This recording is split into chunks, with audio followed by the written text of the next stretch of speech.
कई बार जिंदगी की कड़वाहट इतनी अधिक होती है कि इंसान अपना संतुलन भी खो बैठता है और गलत निर्णय लेने से भी अपने आप को रोक नहीं पाता है। मेरे भी स्कूल की एक अध्यापिका ने अपने पति की यातनाओं से तंग आकर अपना अंत कर लिया था। इस खबर ने मुझे आज तक अंदर तक झकझोर कर रख दिया था। बहुत ही सौम्य, सुंदर, सुशील और बुद्धिमान थी रुचिका, लेकिन उसकी नियति उसे कहाँ लेकर गई सोचकर मेरी पलकें गीली होती जा रही थी। उसके चेहरे में अपना ही चेहरा नजर आने लगा था। कैसे सह गई वो सब। मैं आज अपने अंतर मन में खुद से ही सवाल किए जा रही थी। सवाल जवाब में एक फिल्म की भांति सब आंखों के सामने चलने लगा था। प्यार, सहयोग, सम्मान जैसे शब्द के मायने तो मैं ब्याह के बाद भूल ही गई थी। जान पाई थी तो बस पति की मार, तिरस्कार, दुत्कार और अपमान। अभी मेरी पढ़ाई खत्म भी नहीं हुई थी कि घर वालों के लिए मेरी शादी की उम्र निकली जा रही थी। 18 की उम्र तक मेरी सारी चचेरी बहनें ब्याह दी गई थी। शहर में सबसे नामी और प्रतिष्ठित परिवार से होने के कारण बराबरी का रिश्ता न मिल पाना भी एक समस्या सा बना हुआ था। पिताजी को उनके मित्र ने एक रिश्ता बताया। लड़का सरकारी अस्पताल में फिजिशियन था, जो 27 वर्ष का था और मैं 19 वर्ष की। मेरी शादी आनन फानन तय कर दी गई। मेरे बीएससी के फाइनल एग्जाम भी शादी के बाद हो जाएंगे कहकर मुझे मेरी आगे की पढ़ाई न रोकने का आश्वासन दे दिया गया और अगले ही महीने मेरी शादी भी कर दी गई। सारे रस्मों रिवाज के बाद मैं ससुराल भी आ गई। ससुराल में हफ्ते भर रहने के बाद एग्जाम के लिए वापस मायके आ गई। एग्जाम और चचेरे भाई की शादी में 3 महीने गुजर गए। घर में माँ, पिताजी और 2 भाई थे। एक दिन अचानक ही मेरी तबीयत बिगड़ गई और फैमिली डॉक्टर को दिखाने पर मुझे मेरे माँ बनने की खबर मिली। इस खबर ने मुझे एक अजीब सी खुशी तो दी, लेकिन मुझे मेरे सपने धुंधले होते नजर आने लगे। इस खबर को सुनते ही मेरे पति खुशी से फूले न समाये और मुझसे मिलने आ गए, फिर अपने साथ ले आए। सरकारी आवास में मैं, मेरे पति और 1-2 नौकर थे। मेरे पति को अस्पताल से वक्त कम ही मिलता था, इसीलिए मेरे साथ मेरी सास रहने आ गई थी। वक्त बीतता गया। अब तक मैं 2 बेटों की माँ बन चुकी थी और किसी तरह एमएससी पूरी कर ली थी। 2 छोटे बच्चों को संभालने का दायित्व बताकर आगे पीएचडी करने का ख्वाब मुझसे छीन गया था। मैं घर और बच्चों को संभालने में लग गई थी। इसी बीच हमारा ट्रांसफर दूसरे जिले में हो गया और हम नई जगह आ गए। मेरे पति देर रात जब हॉस्पिटल से लौटते तो डिनर के बाद थोड़ी शराब पीते थे और मुझे भी साथ देने को कहते और मेरे मना कर देने पर मुस्कुराकर कहते, तुम पियोगी तो तुम्हारा धर्म भ्रष्ट हो जाएगा ना। नई जगह पर आने के कुछ ही दिनों बाद मेरे पति के व्यवहार में मेरे प्रति बदलाव आने लगे। मैंने इसका कारण यहाँ की अत्यधिक व्यस्तता ही समझ स्वयं को दिलासा देना ही उचित समझा और कुछ ही दिनों बाद उनका व्यवहार मेरे प्रति एकदम खराब हो गया। किसी बात पर असंतुष्ट होने पर गरम चाय, खाना, पानी, शराब जैसी चीजों को मेरे ऊपर फेंक देना अब उनकी आदत में शामिल हो चुका था।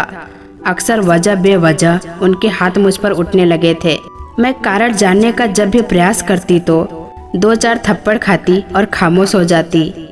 एक रात मैं सारे काम खत्म करके अपने बच्चों को सुलाई रही थी कि कॉल बेल बजी। बाहर जाकर देखा मेरे पति शराब में बुध मुझे 1000 गालियां दिए जा रहे थे। आगे बढ़कर मैं उन्हें संभालकर बेड तक ले आई, उनके जूते निकाले और नशा उतरने के लिए कॉफी भी ले आई। सुबह पूरे होशो हवास में उन्होंने मुझे मायके चले जाने को कहा। मैं अकारण बच्चों के एग्जाम के बीच मायके जाने को उचित नहीं समझ पा रही थी और वैसे भी 7-8 वर्ष की शादी में चचेरे भाई बहनों के विवाह के अलावा कभी नहीं गई थी। फिर कैसे आज, और मैंने न जाने का निर्णय सुरक्षित कर लिया था। अब तक मेरा उनसे मार खाना, तिरस्कार सहना मेरी नियति बन चुकी थी और मुझे अब घर के नौकरों से बेवजह अपने पीटे जाने पर शर्म भी आती थी और रोज रात शराब पीने के बाद घर में हंगामा का होना आम बात हो चुकी थी। दोनों बेटे सहमे से रहने लगे थे। एक रात मैं अपने पति का इंतजार करते करते बच्चों के पास ही सो गई और ये सोचा कि किसी कारणवश मेरे पति हॉस्पिटल में ही रुक गए होंगे, जैसा कि किसी जरूरी कारण से करते भी थे। और सुबह जब अपने कमरे में पहुंची तो देखा मेरे पति हॉस्पिटल की ही एक नर्स के साथ हम बिस्तर हैं। मेरे पैरों के नीचे से जमीन खिसक गई। मेरे जिस्म के एक एक घाव मुझ पर मेरी समझ पर तंज कसते हुए नजर आ रहे थे और बीते सालों के हर सवाल का जवाब भी मेरे प्रत्यक्ष ही थे। मैं झट बाहर आ गई और खुद को संभालते हुए बच्चों को तैयार कर स्कूल भेज दिया, बिना किसी शर्म, झिझक या किसी भी गलती के एहसास से कोसों दूर। दोनों ब्रेकफास्ट के टेबल पर बैठकर मुझे किसी नौकर की भांति आदेश दिए जा रहे थे। मैं भी किसी स्वामी भक्त नौकर की भांति सेवा में थी। टेबल से उठते ही मेरे पति ने मुझसे कहा, तुम मायके चली जाओ, मैं तुम्हारा मनहूस शक्ल भी देखना पसंद नहीं करता। मैंने धीमी आवाज से कहा, मैं मायके नहीं जाऊंगी, चाहे कुछ भी हो जाए।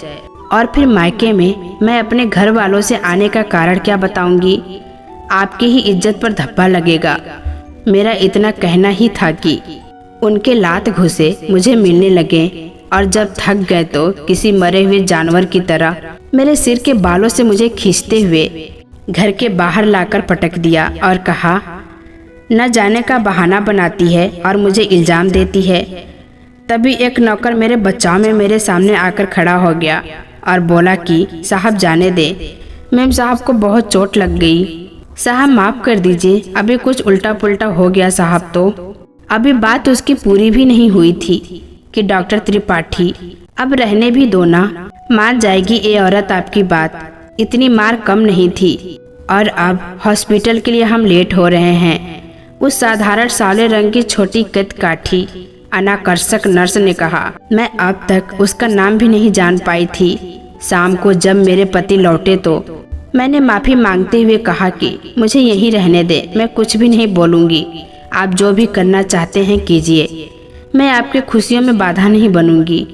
इतना कहते ही मेरे पति का गुस्सा सातवें आसमान पर चढ़ गया और मुझ पर लात घुसे की बरसात होने लगी। दोनों बेटे रोते और डरे हुए आकर मुझसे लिपट गए और पापा माँ को नहीं मारो, प्लीज मत मारो, ऐसा कहने लगे। अब हाथ बेटों पर भी उठ गए थे। जनवरी की ठंड रात में मुझे दोनों बेटों सहित घर से बाहर निकाल दिया और कहा कि तेरे लिए इस घर में कोई जगह ही नहीं है। हम तीनों दरवाजे पर बैठे ठंड से कांपते रहे। सुबह जब नौकरों ने दरवाजा खोला तो हम अंदर गए। ठंड की वजह से दोनों बेटे बुखार के चपेट में आ गए थे। बेटों को दवा दी। शाम को जब मेरे पति घर लौटे तो घर खाली दिखा। पूछने पर पता चला कि बेटों की तबीयत खराब है, मैं भी वहीं हूँ। मेरे पति उस कमरे तक आ पहुँचे और उन्हें देखने के बाद हम तीनों ही फिर मार या घर से निकल जाने के भय से कांपने लगे। लेकिन वो आज माफी मांगते हुए कहने लगे, मुझे माफ कर दो, न जाने कहाँ का पाप मेरे सर पर सवार हो जाता है, जो मैं अपने बच्चों के साथ, अपनी ही बीबी के साथ कैसा अन्याय करता हूँ। आज लगा जैसे एक पल की दुनिया ही बदल गई है। खाना भी उसी कमरे में मंगवाया और सभी साथ खाकर सो गए। सुबह बड़ी खुशी खुशी हॉस्पिटल भी गए। एक हफ्ते तक सब कुछ नॉर्मल रहा। एक क्षण को लगा कि शायद अब ईश्वर को मुझ पर और मेरे बेटों पर उसे तरस आ गया। इतवार की शाम किरण, जो वही नर्स थी, अपनी कर्कश वाणी से डॉक्टर त्रिपाठी पुकारते हुए हमारे बेडरूम तक आ पहुंची थी। मैं उसे देख स्तब्ध रह गई। उसने मुझसे बड़ी ही बदतमीजी से पेश आते हुए मुझसे कहा कि तुम अभी तक अपने पिल्लों को लेकर गई नहीं, कब छोड़ोगी हमें? सर दर्द बन गई हो, दुश्मन हो तुम हमारे सुख चैन की, तुम हमारी जिंदगी में जहर बनी हो, मैंने किरण से कहा। और तभी हाथ में शराब के गिलास लिए मेरे पति हम तक आ पहुँचे और मुझ पर बदतमीजी से बात करने का आरोप देते हुए गिलास की शराब मेरे मुंह पर फेंक दिया और मुझसे माफी मांगने को कहने लगे। और मेरे मना करते ही मेरे ऊपर लात घुसे पड़ने लगे। अब तक मैं सारे सवाल के जवाब खुद ही पा चुकी थी और मेरे पास अब सिर्फ दो ही विकल्प थे। एक कि मैं सब सहती रहूं, दूसरा सब छोड़कर भाग जाऊं। लेकिन मैं अपने माँ, पिताजी और भाइयों को किसी तरह का दुख नहीं देना चाहती थी, इसीलिए मैंने सब सहने का रास्ता ही चुना। अब मेरे घर की कहानी हर जुबान पर थी। अब मुझे किसी से भी शर्म नहीं आती थी। मैंने सबको अपनी नियति मानकर खुद में सहने की हिम्मत दिन प्रतिदिन बढ़ाने में जुट गई। और अब मेरे शरीर पर मेरे पति के साथ साथ किरण की भी हाथ उठने लगी थी। अब तक किसी को मेरे हाथ पांव टूटने या मरने की कोई खौफ न रहा। नौकरों को मेरे पास जाने और दवा न देने की सख्त हिदायत थी। मैं दर्द में कई दिन कराहती रहती। दवा और देखभाल के नाम पर 2-4 जूते पड़ जाते थे। शादी के अब तक 12-13 वर्ष बीत चुके थे। सब झेलते, लोगों के सामने झूठ बोलते, बच्चों की सहमी जिंदगी को देखते मैं सबको अपनी ही नियति मान चुकी थी और ये तसल्ली भी दे चुकी थी कि इससे मेरी मुक्ति नहीं है और एक दिन मैं अपने ही पति के हाथों से जान गंवा बैठूंगी। लेकिन इन सब के बीच एक ही उम्मीद थी जो मुझे अंदर ही अंदर सबका सामना करने की शक्ति देते जा रही थी। वो थी मेरे बेटों की भविष्य। अभी मेरे सहारे और देखभाल की बेहद जरूरत थी, जबकि मेरी शरीर पीटते पीटते जर्जर हो चुकी थी। सिर के बाल खींच खींच उखड़कर मुट्ठी भरी बचे थे। मेरा रंग रूप, मेरी सुंदरता, मेरी काबिलियत सारी धरी की धरी रह गई थी। आज पिताजी का फोन आया था कि भैया की बेटी की शादी है, कार्ड भी जल्दी ही पहुंच जाएगा और सभी को आना है। मैंने अपने पति से बताया, मैं इन दिनों बहुत व्यस्त हूँ, तुम लोग ऐसा करो ड्राइवर के साथ हो आओ, बच्चों के साथ तुम्हारा भी थोड़ा चेंज हो जाएगा।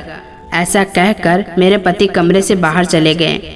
मैंने भी 2-3 दिन में ही लौट आने की सोचकर पैकिंग कर ली और अगले ही हफ्ते ड्राइवर के साथ चली गई। शादी के रीति रिवाजों में शिरकत करने पति भी बाद में आए और जरूरी काम का बहाना लेकर 5-6 घंटे में वापस आ गए। शादी के सकुशल बीत जाने के बाद पिताजी भैया ने मुझसे जिद करते हुए कहा कि थोड़े दिन और रुक जाऊं, वैसे भी छोटी तुझे वक्त ही कहाँ मिलता है आने का। दोनों भाभियां भी यही कहकर कुछ दिनों के लिए रोक ली। पिताजी और भैया को भी किसी काम से दूसरे शहर जाना था और रास्ता मेरे शहर से ही होके जाता था। निश्चय ये हुआ कि हफ्ते भर बाद मुझे छोड़ते हुए अपने काम के लिए आगे चले जाएंगे। 1 हफ्ते बाद हम सब साथ अपने पति के घर आ गए। पिताजी और भैया ने हमें हमारे सामान के साथ घर में छोड़ा और बिना पानी पिए ही आगे शहर की ओर निकल गए।